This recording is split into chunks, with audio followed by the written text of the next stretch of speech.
Fellow Falcoholics, what is up? Welcome to an episode of Dirty Birds and Brews presented by FanDuel. It's Tuesday, takes time. I'm Kevin Knight. He's Tre'Shon Diaz. We are here to bring you some takes, as expected, about the Falcons. Sunday Night Football lost to the 49ers. Kind of a bit of a wet fart of a game, Tre'Shon. Just kind of disappointing. Not really like horrible. Not really like it wasn't a shart, like could have been way worse. But it just like it just kind of left you feeling like like just kind of gross, and that's the best way I could describe that game. But how are you doing on this episode of Tuesday Takes? Yeah, just it's just disappointing. I think kind of like you said, this team really had the opportunity to kind of like silence the criticisms around their volatility. It's something that we've kind of talked about, this season, where it's just kind of like you don't really like know which team you're going to get this week, and they did not get a team that they wanted, and it was just really unfortunate because it was just another game where you saw the path to victory. There were opportunities for them to win this one, and they just couldn't take advantage of it. Yeah, disappointing and frustrating in a lot of ways because, like you said, I think they had opportunities all the way up into the fourth quarter. It really only got away from him after that last touchdown, and they just had so many opportunities throughout the game to make this closer, to put less pressure on the offense, to just like have to get a score here, like okay, we have to get a touchdown here or the game's, and they just kind of they obviously pissed away the points before halftime. That was just kind of an overall team failure there. Then they had opportunities to kick field goals that they passed on to go for plays that didn't end up panning out, and you just had kind of a sloppy day overall. And again, I think it comes back to the team just looking really undisciplined. There were a number of just big coaching errors in this one, and that to me I think is the crux of the issue here, is that we have a really inconsistent team. There's a lot of youth on the offensive side. There's a young quarterback. We've got a defense that's breaking in a lot of new players as well. And I do accept Jeff Ulbrich to some extent from this, although there are certain things obviously he could have done better in this game. But I think the coaching is the problem here in Atlanta. I think that's the reason for a lot of these inconsistencies. It's not to say that there aren't players contributing to the problems too, but I think that's where I'm arriving now. After 6 games, it looks like the Falcons have a coaching problem. Yeah, when I look at this team, it's definitely like either whether you want to use the culture word, or like you're saying coaching, that there's something beyond the football field that's having an effect on this team when it comes to the mental aspect of the game. We've sung the praises of the defense all season, but on the same drive you have a 12-man penalty, and then you have 10 men on the field on a critical third down. This is just inexplicable stuff that you can't really just kind of like it's happening in every phase of the game. We're seeing these mistakes happen on offense, special teams, and the defense. And like you said, that's like at that point when you're seeing it, so consistently across the board, it has to be something, from how the team is being run. You can't, it's not, coincidence that guys who are in different meeting rooms, who don't even, have the same game plan, aren't going through the same stuff every week, all seem to struggle and have mental mistakes. I'm not really sure what you do to kind of curb that. The Falcons' initial answer when it was really bad in the wide receiver room was to get rid of Ike Hilliard. And it feels like we've seen the receivers improve. But I don't really think you can fire anybody else at this point for just little things like that. You're not going to get rid of Jeff Ulbrich or anybody on the defense for those 12-man, 10-man issues. And I'm not really sure what you do on offense, because like when I'm going through and looking at this team, like Zach Robinson is the most experienced play caller at this point. From an offensive standpoint, like in terms of like actual NFL experience. So I'm like, I understand that a lot of people are coming for Zach right now because this offense can't score points. That's the biggest issue with it, right? They're like 28th in scoring. But it's going to be interesting to see what Raheem Morris does and the messaging that comes for the team this week, because you already said it, and Morris has said it, that the failures were coaching last night.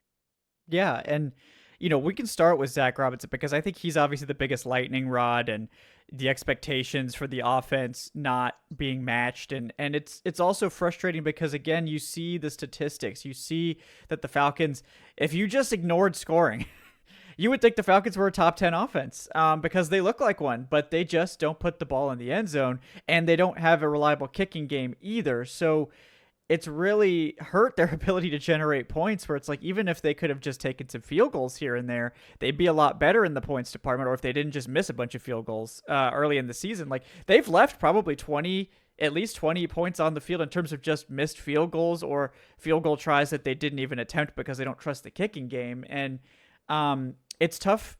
It puts you in a bad situation, especially when, the hardest part of offense is red zone offense and third down offense. The Falcons on third down have been pretty solid. That's not pretty really good. Last year was a big issue for them. Yeah. They've corrected it this year. So they've worked on that, but the short yardage and the red zone, they don't seem to have a cohesive strategy there.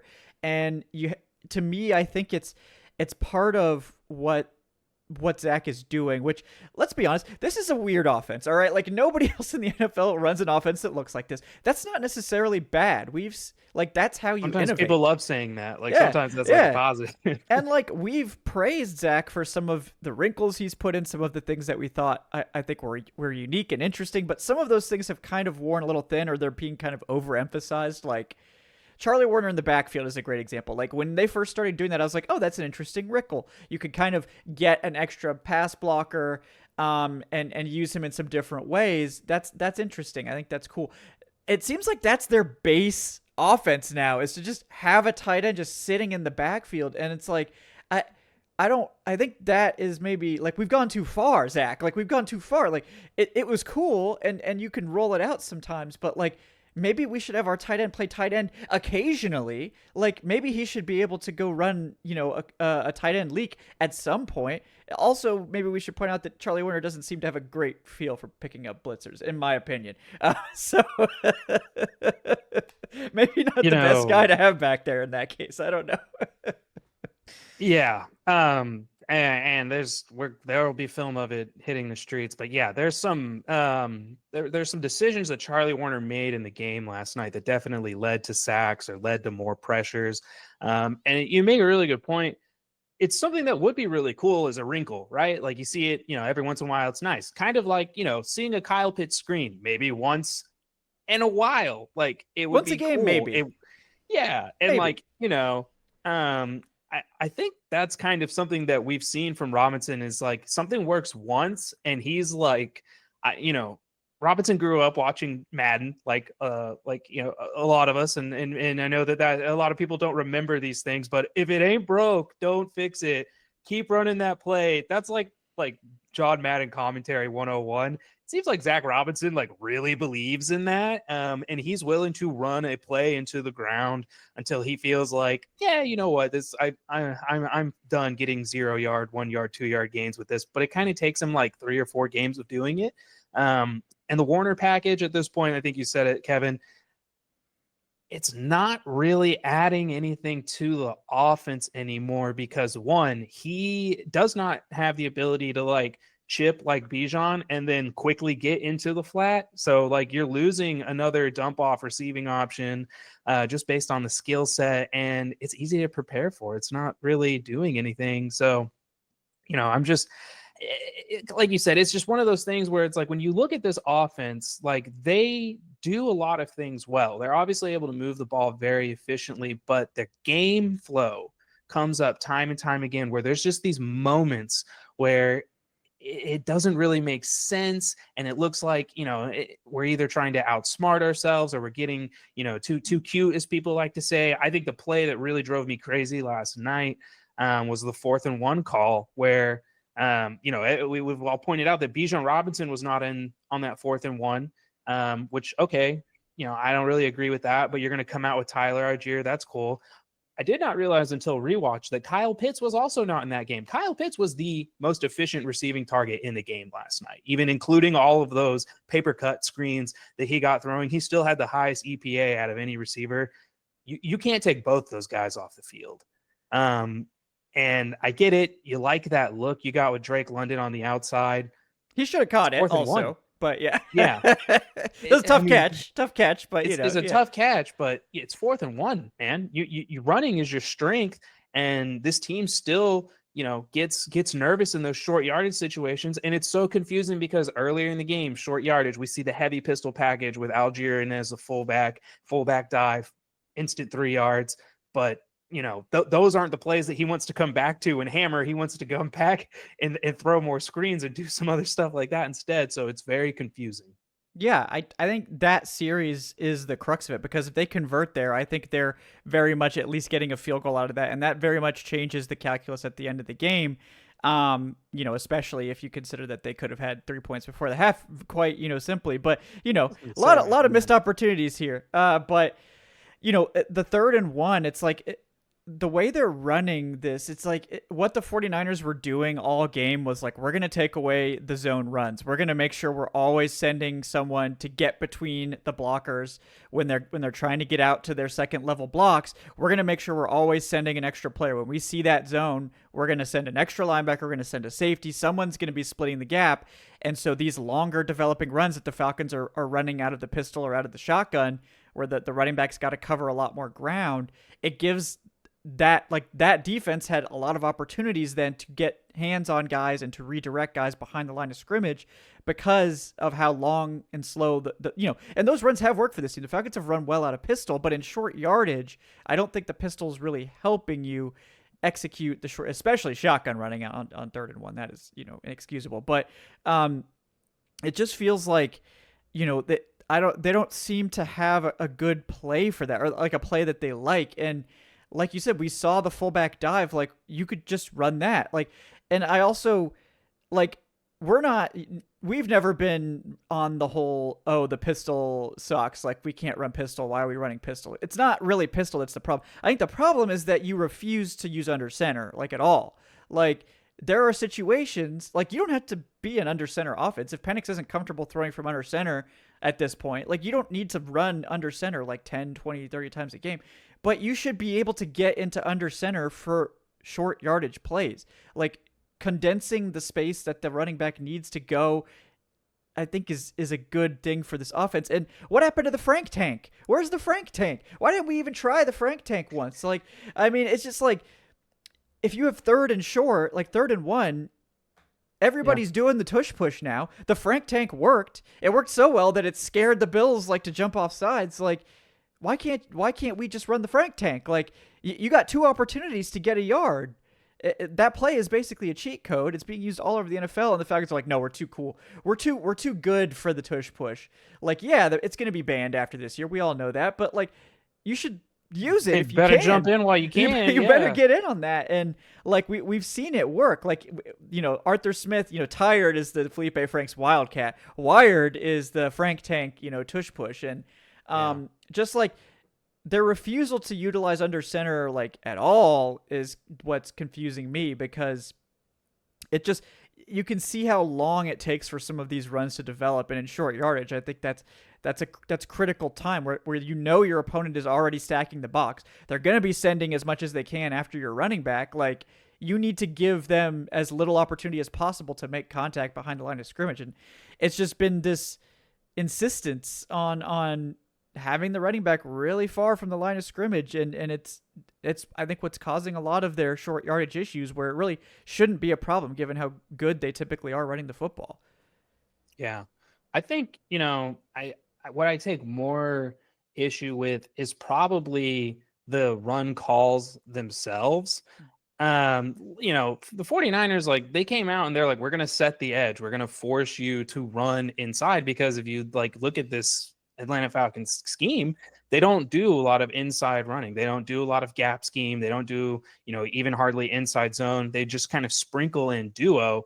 And so, like, to your point, outside zone plays, they take long to develop by design, right? Like, that's the whole goal, is to kind of get everybody moving east west, give Bijan time to read and make that cut. That works on early down runs where there's a lot more distance and things like that. When it's those shorter downs, you can stay in pistol. And if you're calling, inside zone, trap, duo, whatever, the line that Bijan's going to take is going to be straight down, and it's not going to require him to sit and read. The difference between him being under center and him being in pistol is about like a yard. And so, I do think that, like, to your point, okay, if we're going to run outside zone on short yardage situations, you need that yard. You need to get under center. But if you want to stay in pistol and do what you like, then you need to adjust your run calls on that play. You need to implement more power. You need to implement different plays. And it's just this kind of like insistence of like, no, we're going to do what we do. And if we execute, we're just going to win. And it's like, okay, that's not always like, I get it. Like, execution has been a huge issue for this team, but like, you have to have a better game plan than the other team sometimes. And at that point, it was very obvious that the 49ers were just committed to, we're just going to blow up Elijah Wilkinson on the right side, and make you, run inside, but they just wouldn't do it. Yeah. I think that's the other side of the coin is I think the 49ers gave the Falcons, in a weird way, they gave them the blueprint for how to run against them. Like, the 49ers came out and executed a great game plan on offense. They were like, we know they expect us to run zone. We're not going to run zone. We're going to run man, like every play right at you. We're going to blow up we know exactly what concepts you're going to try to do up front, the type of rush you're going to try to get, and we're going to take advantage of that. We're going to trap you. We're going to blast you and open up big holes in the middle until you adjust, which they did to some extent, but it still wasn't, really ideal for this team. Without Divine Deablo, there was JD Bertrand. JD Bertrand was just, they put that man in hell.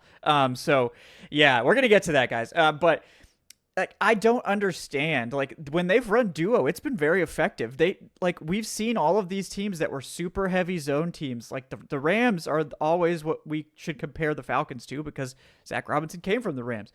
The Rams are one of the most balanced rushing attacks in the NFL now, with how much they utilize man and zone concepts.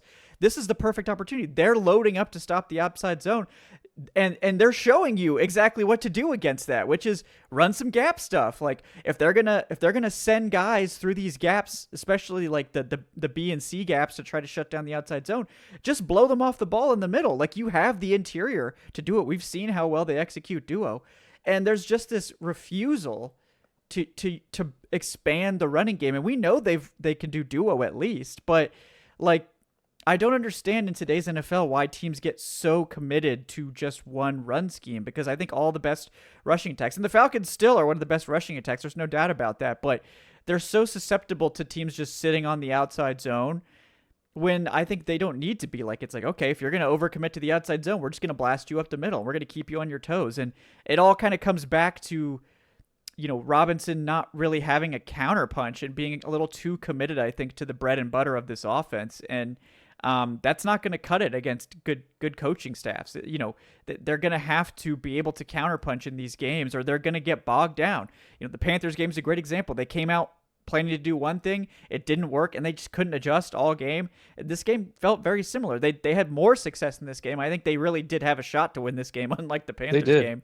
But it just felt like they got stuck in the mud, and there was kind of a stubborn refusal to do anything. And instead of adjusting the run scheme and running inside, they just kind of abandoned the run altogether. And that's not an option for this team. You can't abandon the run game.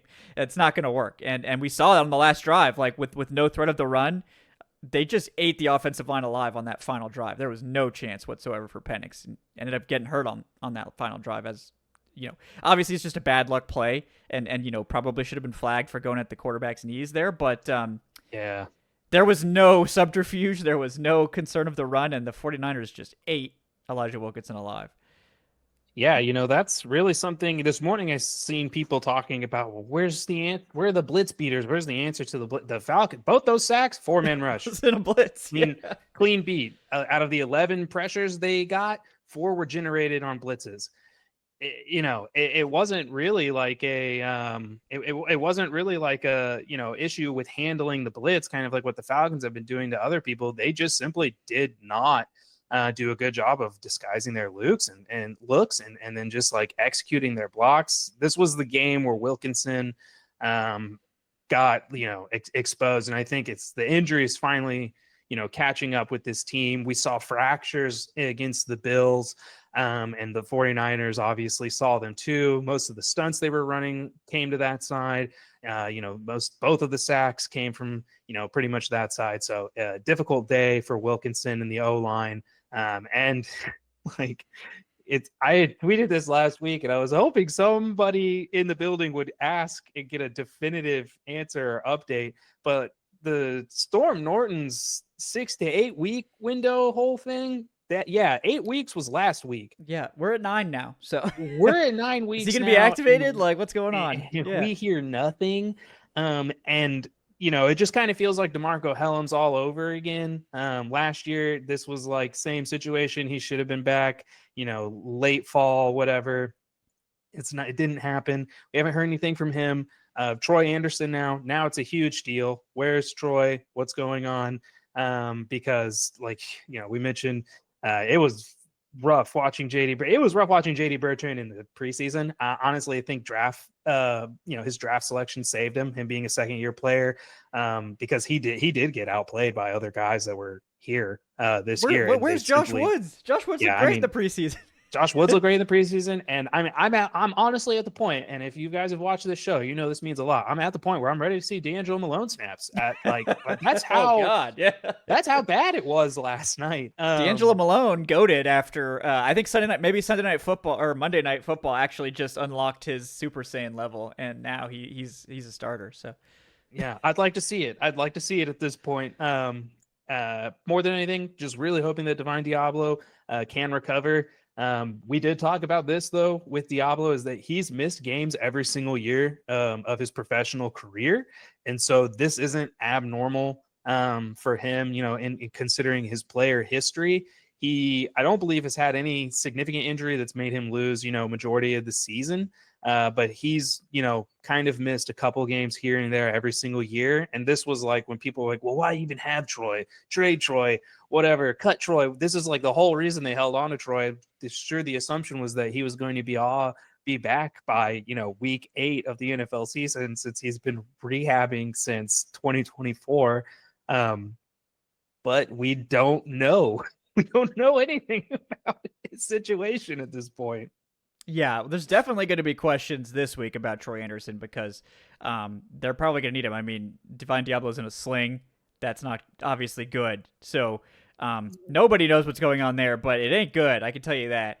And we'll just have to see. But I agree. It's like the linebacker depth. It's like J.D. Bertrand is your number 1 reserve linebacker. Like, are we serious? Like, I was shocked that he came on the field. Like, I don't know what he showed throughout training camp and preseason to make you confident in him taking the field, like, at all, like as anything more than a special teams guy. But he just looked totally lost. And like, this is probably the worst possible game for him to have to come in. Like, the 49ers put that man in hell. Like, they were just like, we're gonna just make sure that you can't ever get a clean look at anything that's going on here. And we're going to make you make decisions on every single play. And he made them wrong pretty much every time, unfortunately for him. But, like, it's not an option. Like, you can't trot out J.D. Bertrand again. And it's like, even when he did make good reads, and sometimes he got there, he doesn't tackle with any power.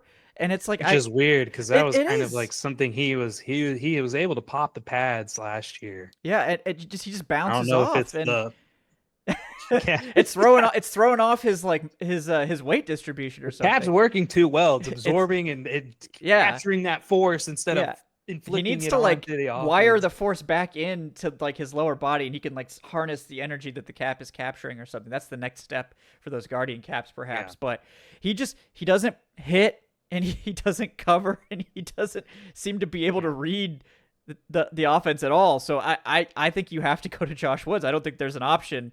I think that was I'm shocked that they put Bertrand on the field, to be honest with you. Yeah. That just felt like malpractice. Like I don't know, like why would you do this to this man? Like he is not prepared for this. At least Josh Woods is like a 6-year vet. Like Josh Woods is a 6-year vet. Is he gonna like how much better would he have looked? I don't know, like 20% better maybe. But like I feel like that was doing a disservice to Bertrand. Like it's like now everyone's gonna think he sucks. Like he's gonna be getting hate mail all season because of this, and I think it was a mistake to put him out there. Yeah. And there's a good chance, that we see him again. It's going to be very like interesting to see what their plan is for the middle of the field, because like that's like one of the few things that the Dolphins can kind of still do is attack the middle of the field with A-Chain and some of those guys that they have there. So, it's not going to be an easy task next week. Like I get it that Christian McCaffrey is a tough draw when you got to come in cold off the bench, but it's not going to be, it's probably going to be less fun having to cover Divine as a receiver next week. So I don't know if that means that, we see, I was kind of prepared for them to just use Bertrand as Ellis and let Ellis do more of the coverage work. Like, we've talked about Ellis moving backwards is not really what we want to see. But when we're picking between Bertrand and Ellis, like, yeah, I'd much rather you just ask Bertrand to run through the A gap and just kind of hope that Caden Ellis can make a play like he did in coverage last night, where he's just, Johnny on the spot, gets the deflection there. Because it's not going to look good moving forward from here if they're not able to kind of figure out. And, unfortunately, that's going to make them a little bit less dynamic because Caden Ellis is the person you want in that rushing role. If they can get Troy back, that helps them a lot with their coverage issues. But, we're just in wait and see mode at this point. Yeah, there's just not much out there in free agency either in terms of a linebacker signing. No. There's not really any options there. So I think we still have Ronnie Harrison though, and that could be Yeah. somebody that I'm kind of like, okay, like I thought he looked fine and decent in the preseason. So that's a name that I think that they have in-house who, like, he has taken real snaps at inside linebacker before he got here this year. Safety convert, just like Divine Deablo. Maybe Rutenberg and Ulbrich have been working on stuff with him, and maybe now this kind of forces them to elevate him if Diablo's out for an extended period of time. So that would be like the other name to watch that I kind of hadn't been thinking about till we started discussing it now, of somebody who could fill in, especially from the coverage side of things. Yeah. That's a good point. I also felt like maybe if Jordan Fuller was healthy, they just would have gone to 3 safeties and had Fuller kind of playing that role. And it seems like Fuller's close. He did return to practice this week. They kind of did the same thing they did with Taquan Graham, where they just like had him practice, but then they sort of shut him down. They didn't try to rush him back. I do wonder if we just go 3 safeties, if we're not going to have Divine Deablo and Fuller's a great run defender too. So like, he's not Divine Deablo size, but I think he offers you more in that role than JD Bertrand does for sure. But at this point, the defense handled their business. This is a tough matchup. The 49ers, despite everything, were the number 1 passing offense in the NFL coming into this game. And they really gave the defense fits at times, but the defense, I thought, responded. They were able to take away some things. They were able to basically like make the 49ers funnel everything through McCaffrey, and they just couldn't make the tackles. Like they had opportunities frequently to get McCaffrey down or to stop him on plays, and they just didn't do it. Obviously, the 10 men where they just didn't have anyone on McCaffrey, like where they were rushing 3, which I don't think I've seen them rush 3 once this year. Like they don't do that. And it was like, wow, they're rushing 3, and it's like, oh wait, they were supposed to be a 4th defensive lineman on the field, and they just didn't have one. So that's not good. But they can't. You hold a team like the 49ers to 20 points, you gotta outscore them at that point. You gotta be able to score more than 20. And it keeps coming back to the offense, because I think even with the injuries, they were missing Jalen Walker too, who would have been really nice to have against Christian McCaffrey in this game. Huge loss in this game. I think that was very underrated. I didn't hear people talking about it. I heard a lot of people saying like, oh, the Falcons are fully healthy. What do they do? The Falcons are not remotely close to fully healthy. They're not the 49ers, like, who have been absolutely ravaged. No one's saying that. But like anyone who thinks the Falcons are fully healthy, like, what are you talking about? Like, what have you seen? Like, to make you think this team is fully healthy? They're not fully healthy on either Yeah. side of the ball. The defense Billy in Bowman's particular. another name too. Yeah. Like when we're talking about guys who like Billy Bowman, this is the Billy Bowman game, right? He's tough in the run. You lose Walker, who's again probably like second best run defender, or maybe even the best run. Second behind Zach Harrison. Zach Yeah. Harrison's dominating that line this year. Zach Harrison's number one. Period. Man, Like I that mean, dude. We're gonna talk about him next. Like he deserves all the props. But like they're down 3 starters at least right now on defense, and they're down multiple players on offense. Like Darnell Mooney finally is coming back, and Darnell Mooney I think took a step forward this week, so that's a nice thing that we can talk about on the offense. But just like they were not healthy, and the 49ers took full advantage. The second Diablo went out of the game, they were like, yep, we're targeting J.D. Bertrand relentlessly. They ate that man's lunch, and it was a rough game. But like, I thought Ulbrich did his best to try to cover it up, and they did try some interesting things, and they just made some good plays. Like, Zach Harrison's play on McCaffrey should have like given the Falcons a chance. Like that should have been the play that set up a field goal and gave the Falcons an opportunity to go down and score a touchdown to take the lead. Instead, the 10 men happens afterwards. And again, it's coaching. Like, you got to have 11 guys on the field, and probably the most critical play of the entire game on defense. Like, that it blows my mind because Harrison, like, that is a heroic effort. I don't know, like, he is essentially an interior, like, he is a 3-4 defensive end. Chase is down Christian McCaffrey on like a screen pass and gets the tackle for loss. Everybody else is missing tackles. Zach Harrison doesn't miss the tackle somehow on Christian McCaffrey one-on-one in the open field. That man, he deserves every accolade. He is the best defensive lineman on the Falcons, and I don't know that it's close at the moment. I agree. And like, I'll go a step. I think he's probably like he'll end this season and people will be like, you're going to see all the YouTube videos. This was the most underrated defensive lineman in the league that you didn't know about. And it's going to be Zach Harrison. He's taken snaps at the left side, like in the 3-eye, the 2-eye, the 1-eye, 4-eye, 5-tech, everything. He played 4 snaps at outside linebacker last night, filling in for Jalen Walker. He's taken almost 20 snaps at every single alignment on the defensive line itself. He leads the team in sacks. He's just been a dominant force, and he couldn't have hit, at a better time. I think, what he's been able to do this year has really helped the Falcons, especially with their younger players on defense and stuff like that. And on that defensive line, he's been somebody that, they can look to. It was, like you said, a heroic effort to even make that TFL. And it's just really unfortunate that like next play, you put 10 men on the field and you aren't your players are more ready than you are as a coaching staff. And that's just an issue. Earlier on the drive, you got 12 men. That gives the 49ers a free first down on 3rd and 5. Yeah. And then, 10 men on an ensuing play. And Jeff Ulbrich has to be on top of that. That is what it is. But who also has to be on top of that and who should be the final stop on both sides of the ball for these types of problems? Raheem Morris. Raheem is not calling the plays. He's not trying to get the personnel set. He should be watching for this that's the head coach's job. He should be watching the play clock and helping out his young quarterback if the play's not going to get off. He's not doing that. He hasn't been doing that all season. He's failed to call timeout to protect Michael Penix at least 5 times. It is inexcusable. I don't know what he's doing before the play. Is he just staring at the formation? I'm not sure it's now spilled over to the defensive side where it's Raheem, you have to be you're not calling the plays.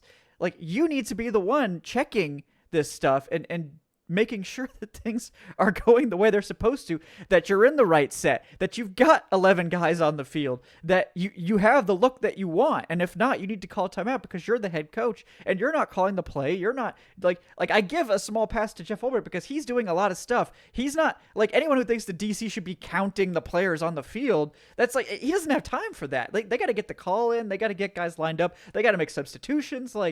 It's really if your head coach isn't calling the plays, he should be the one double checking these things. And he's not doing that. And it's letting this team down. And that's why I think a lot of the issues that we're seeing are stemming from Raheem Morris's just lack of management. Like, I don't. If you're not going to be a play caller, you have to manage the team. You have to be the guy. That's like the buck stops with me, and I'm going to make sure everything's set and everything's correct. And if not, I'm going to call a timeout because I'm the head coach. And he's just not doing that. And I'm so confused as to what he is doing then. that he's so busy that he can't do these things for this team. Yeah, the the in game management has just not really been there like we had hoped for. In terms of like what he's doing, Monday to Saturday, or on some days Tuesday to Saturday. Like it seems, like the move to get rid of Ike Hilliard. And we talked about coming off the end of last season, getting rid of Jay Rogers, Jimmy Lake, some of these other things that he's been able to do outside of the game. Like we're seeing him progress, but something that really bugged me just going back and looking at the all 22 on the Mooney catch before the half ended. I can see clear as day on the sideline that there's coaching staff members pointing for him to go upfield. Yeah. And that's a problem, man. Those are your direct employees. Like, yeah, the players, you coach the players and stuff like that. You make the decisions to hire your coaching staff. How does your staff not know in that moment that he's not supposed to get upfield? He's supposed to get out of bounds. That's just embarrassing. And then Raheem Morris has to run on the field and waste a timeout in that moment. Why isn't, like, how is the message not hitting home? Hey, Zach, make sure everybody knows, get out of bounds on this deep ball to the sideline, because we're throwing it to the sideline because we want them to get out of bounds. That's why we're throwing it to the sideline. And somehow Mooney catches that thing and can just step right out, and then you have staff members pointing to go upfield, and then, like, you just have this completely botched situation. And I think that's something, like, when you want to talk about directly, like, from a managing standpoint, from a coaching standpoint, the Falcons have struggled in this exact same scenario dating back to 2024, getting points before the half, managing the clock in the 2-minute drill before the half. So there's clearly an issue that's existed now for over a year that the coaching staff, for some reason, has not been able to address correctly and get it taken care of. And that's, like you said, that's a problem. These are things where it's like, we can't just give Raheem a pass. We have to judge him on something. And if this team was going out there and just losing the good fight, you just got out executed that day, whatever, that's fine. But when you sprinkle in all these mental mistakes, all these other errors, and they just keep happening week after week, you have to look at the man in charge and ask him, what's going on here? Why hasn't this staff and team got the message in these situations? Yeah, and I totally agree with all that. And to me, it's like I look at that, like, before the half situation from a lot of different viewpoints. And the first one to me is, like, it's obviously very aggressive to try to run another play with 17 seconds left, 22 yards out, right? This isn't like you're 5 yards out from the end zone and it's like you could just throw it out the back if you don't get the look you want or whatever. Like, you're 22 yards out. This is not a short pass. Like, this is gonna take several seconds to develop. So by the time this play is done, you can't spike it. Like, you're not gonna get an opportunity to spike it, or if you do, you're gonna have to make a quick decision and then spike it. So it kind of has to be incomplete. You can't take a sack, and you can only really throw in the end zone because throwing to the sideline doesn't really do anything for you. You're well within field goal range. So to me, 17 seconds left in that situation with no timeouts, and given what we know about this team, you don't have an experienced quarterback, and the protection has been very sketchy at times. So if you're going to run this play, it's like, okay, then you have to have somewhere Penix can go with the ball quickly, because he's not a scrambler. Like, people are like, oh, well, why didn't you just get out and scramble? They don't ask him to do that. This wasn't a rollout. Like, he's in the pocket, and you're like, oh, well, just avoid the pass rushers and run out of bounds. Maybe he could have got out there, but, like, they clearly weren't designing the play that way. So they at least need a quick out option that he can throw the ball in that direction and it not be intentional grounding. They didn't have one. So it's all deep stuff. It's all intermediate stuff. They got extra guys in to block. there's not really an opportunity here for him to get rid of the ball. And of course he has to get out of the tackle box. That was a stupid decision by Michael Penix. You can't do that. I'm not excusing Penix. What I am questioning is whether I think this was an irresponsible decision to attempt this play, because it's a super low percentage play. You're only going to get one shot and then you got to kick. Like, yeah, aggressive teams with a smooth operation, you want to throw that, you want to at least attempt that pass every time. The Falcons don't have a smooth operation. They've struggled time and time again in this situation. You're struggling with the protection. I don't trust the OC to get a good call in here, and you're really like taking a lot of risk for a very low percentage touchdown chance here.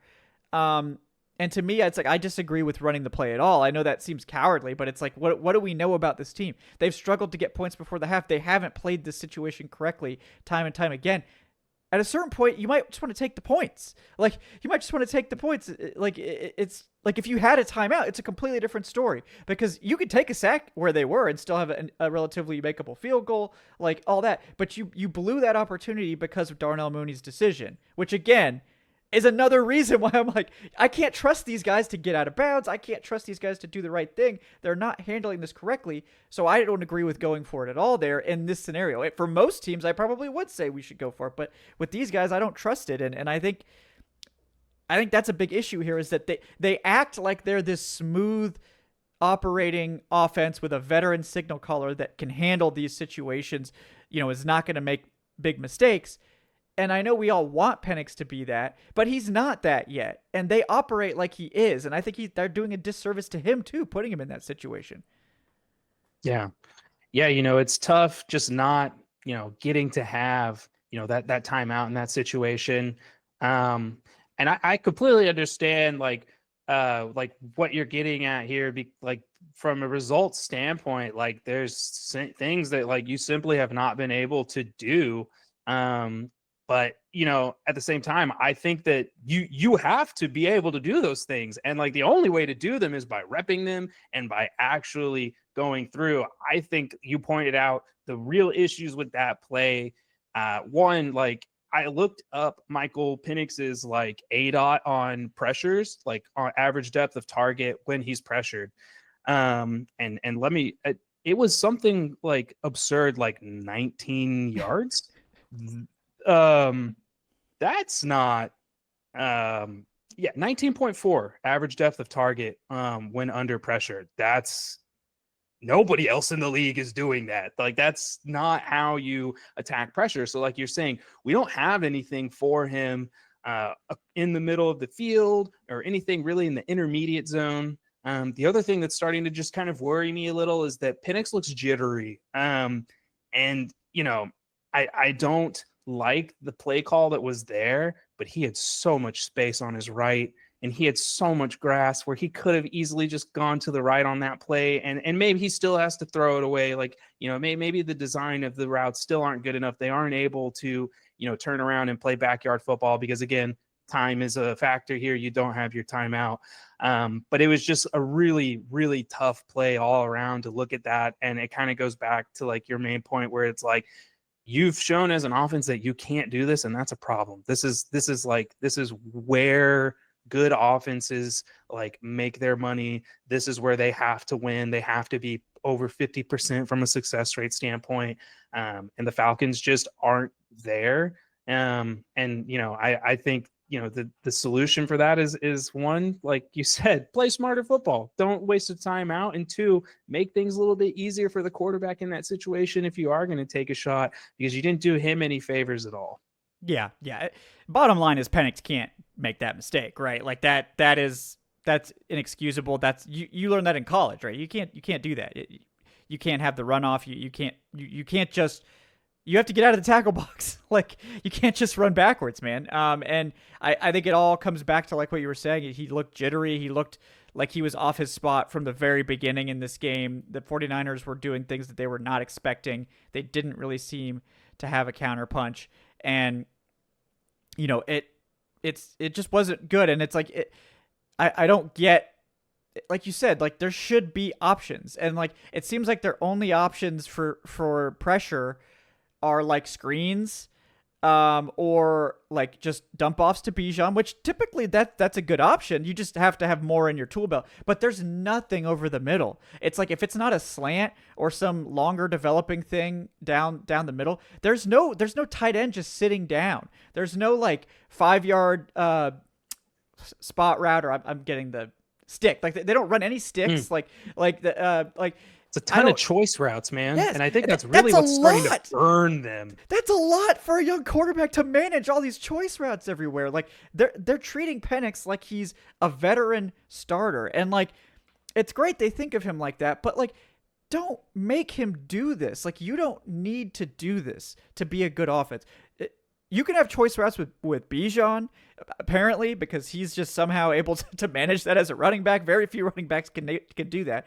But, like, you need to limit the choice routes. Like, it's just too much for a young quarterback to process all this. You can tell how much he's thinking on every snap. Like, it's not good. Like, this should be simplified for him, and they're just not doing it. And I think that leads us back to Zach Robinson, which is, like, they clearly have a ton of confidence in Penix, which you love to see. But at a certain point, you gotta, and I'm sure Penix is like, yeah, I'll do it. Like, I can handle it. And, like, I think in some situations he can. But as a coach, you have to put your young quarterback in a position to succeed on every play. And you might need to simplify things. You might need to make things easier. You might need to, deliver some quick hitting options to him on every play. And maybe you would rather not. Maybe you would rather not have Kyle Pitts sitting down on a stick route or Charlie Werner not in the backfield so he can be used, something else. But like you kind of need to do these things for a young quarterback. We all want Michael Penix to develop into a franchise quarterback and an experienced starter, but you got to get the experience first. And it feels like they're trying to jump to level 10 when we're still at level 5. And I think it's really hurting this offense because it's not something that Penix has been able to do consistently. And I don't understand why we're asking him to do this. I don't think this is always like what we're like. I mean, look at what they're asking Drake May to do in New England. That is not a complicated offense. That's just Drake May making quick reads, making good decisions, using his legs, which is an advantage obviously that Drake May has, but it doesn't have to be complicated. You can just win. Like you can just simplify things. Like Penix has a cannon. Like you can beat man coverage. Like Kyle Pitts can just beat man coverage now. He toasted that corner like 4 times on the exact same route. Like that should be a staple now. That route that he was running on that corner had no chance on any of those. He was like, what do I do? We saw him use his frame. Like you can trust these guys to win. You just need to simplify things for Penix. And it just feels too complicated at this stage. So my face tensed up there, not because of the excellent breakdown of the issues, but Divine Deablo, he has a fracture in his forearm, and he is going to be our favorite phrase, week to week. So sorry. If it looked like something you said something. No. I also saw the report. You said, yeah. Kevin. It was I actually figured you were getting the injury. Crashing. Yeah. No, I saw that come in during my talk, and I was like trying to keep my flow without like crying. But did you see the so then we also saw the other update here, which is something we're gonna have to keep an eye on, which is that Penix has a bone bruise in his foot / ankle, and I think quarterbacks need their feet and ankles to set their feet on their throat. I think it seems like that's something that's important. So yeah, those do seem to be important. Penix did not look right at all on that final drive. People were like, "Oh, why are these passes all over the place?" He couldn't plant on his foot. Like he needed to come out of the game, man. I don't know. He was clearly not able. He's learned from his veteran in the quarterback room, Kevin. Don't you dare! Don't you ever leave the field. It's not allowed.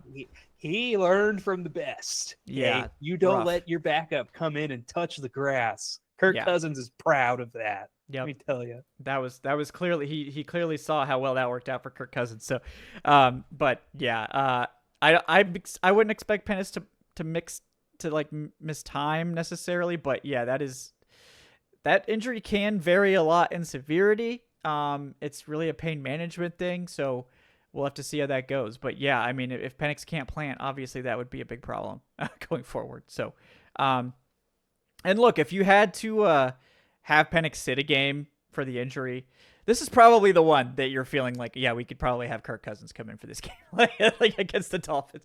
Maybe this is like the galaxy brain idea here. You like Penix is hurt, he's gonna sit this game. Kirk Cousins comes out and just like torches the terrible Dolphins, and then you just trade him away immediately because someone's like, oh, Kirk is amazing. Kirk just threw 2 touchdowns. We need him right now.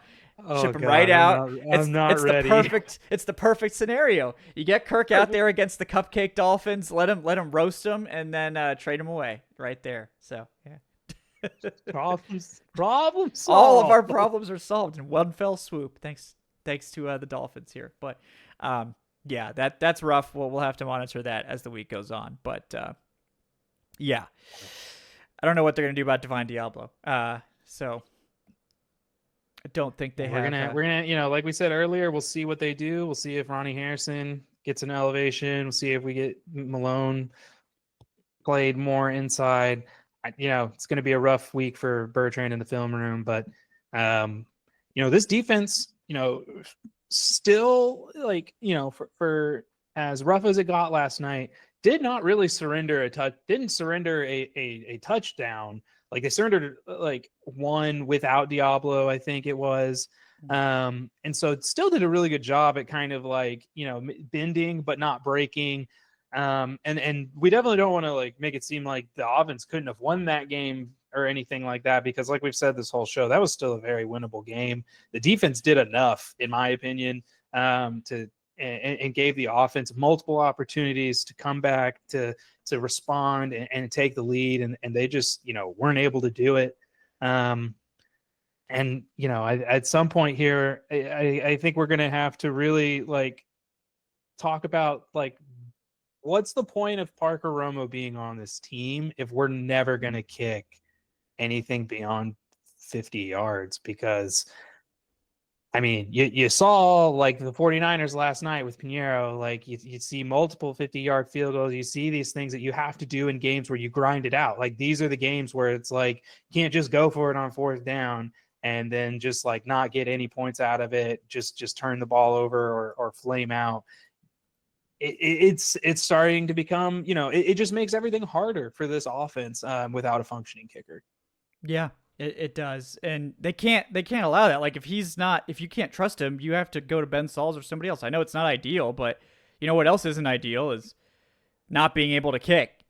Like I mean, if you can't trust him, you can't trust him. So you gotta figure it out. But one of the last things we'll talk about here, I know there was an interview after the game with the 49ers locker room all about that 4th and 1 play where they were like, oh yeah, we knew exactly what play they were going to run. They were going to run the quick out to Drake because we know every time they run that motion in that way, it's a quick out to Drake. And so that's why the corner didn't bite on the deep route at all and just charged the interception, because the Falcons have telegraphed this play.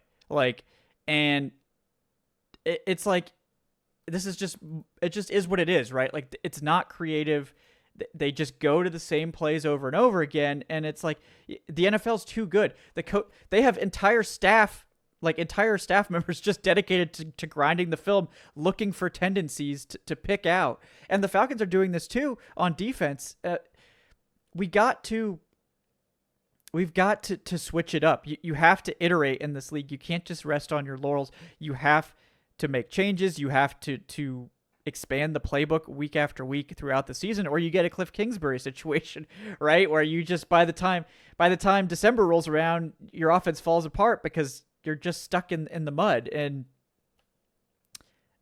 they have to be better than this. And right now, I think we obviously know what the issues are with Raheem Morris. Like overall coaching is a problem. The game management is a big problem. And the best teams win at the margins. Like the Chiefs last year. The Chiefs took a step back talent-wise and offensively, and it didn't matter because that team won at the margins every single week. The coaching, the game management, everything's on point, and they crushed it, and that's why they won 17 one-score games in a row or whatever it was. The Falcons are kind of the opposite of that, where they're losing the margins, and that just makes it so much harder when you are a team that's kind of flirting with 10 wins, but you're not really we don't really know if you can be that. I think a lot of people are like, oh, the Falcons are bad. The Falcons are inconsistent. They're definitely not bad, but they're inconsistent. And like, Extremely volatile. yeah, Yeah. I you mean, have to build that consistency. You have to find a way to start winning at the margins instead of losing at the margins if you want to be a 10-win team. If you want to be a successful team, you can't just blow teams out with your run game every week. You're not going to be able to lean on Bijan to carry you every single week. You might have to win low-scoring games. And like you said, if we're making these dumb mistakes and throwing points away, and we also don't trust our kicking game at all, apparently, like this team could have a recipe for like what the Steelers did for like most of last year and several have done several times, which is elite defense, a good run game, and a passing game that's like functional and could take advantage, make some big plays. And they had a great kicker. Chris Boswell was one of the NFL's best kickers for many years. Like, and so they just, some games, most notably week 1, right, of last year, where they just kicked like 7 field goals and beat the Falcons with their defense. And the Falcons have a defense good enough to do that. They just don't have the kicking portion, which should not be an issue. So that's frustrating. And then we also know, of course, Zach Robinson just has to be better. We've got to make things easier on Michael Penix, and we've got to make things harder on opposing defenses. I know that sounds like a difficult thing to do, but it's what you expect of an NFL offensive coordinator, and I think they kind of maybe misunderstood where they would be offensively at this point in the year. And like maybe a lot of this does have to do with like they just didn't really trust Elijah Wilkinson, and maybe they were right not to trust Elijah Wilkinson. Losing Caleb McGarry like right before the season, that's kind of a big deal, and your offense is already installed at that point. But you got to adjust. You got to find a way to simplify things for Penix, to utilize the middle of the field, give him more easy, quick options that aren't just slants, because teams are starting to sit on those slants. Those throws are dangerous right now for this Falcons team.